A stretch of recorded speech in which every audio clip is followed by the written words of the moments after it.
Marsh struggled to kill himself. His hand trembled as he tried to summon the strength to make himself reach up and pull the spike free from his back and end his monstrous life.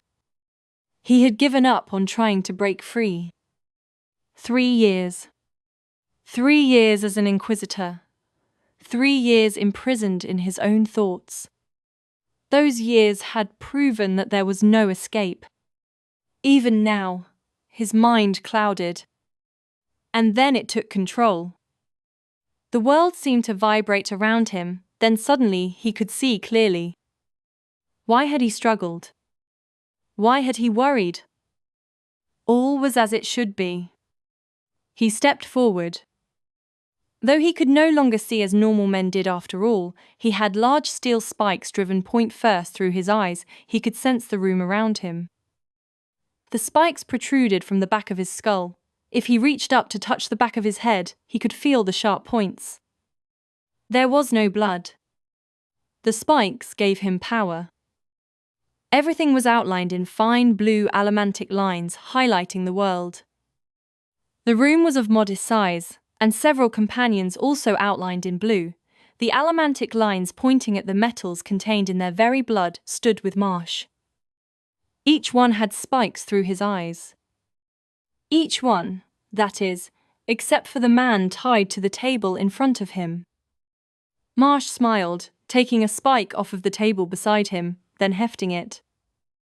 His prisoner wore no gag. That would have stopped the screams. Please? The prisoner whispered, trembling. Even a terraceman's steward would break down when confronted by his own violent death. The man struggled weakly. He was in a very awkward position, as he had been tied to the table on top of another person. The table had been designed that way, with depressions to allow for the body underneath. What is it you want? I can tell you no more about the Senate. Marsh fingered the brass spike, feeling its tip. There was work to do, but he hesitated, relishing the pain and terror in the man's voice. Hesitated so that he could. Marsh grabbed control of his own mind. The room's scents lost their sweetness, and instead reeked with the stench of blood and death.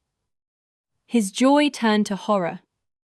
His prisoner was a keeper of terrace, a man who had worked his entire life for the good of others. Killing him would be not only a crime, but a tragedy. Marsh tried to take command, tried to force his arm up and around to grab the linchpin spike from his back. Its removal would kill him. Yet, it was too strong. The force. Somehow it had control over Marsh, and it needed him and the other inquisitors to be its hands. It was free, Marsh could still feel it exulting in that, but something kept it from affecting the world too much by itself. An opposition. A force that lay over the land like a shield. It was not yet complete. It needed more. Something else, something hidden. And Marsh would find that something, bring it to his master. The master that Vin had freed. The entity that had been imprisoned within the Well of Ascension. It called itself Ruin. Marsh smiled as his prisoner began to cry. Then he stepped forward, raising the spike in his hand. He placed it against the whimpering man's chest.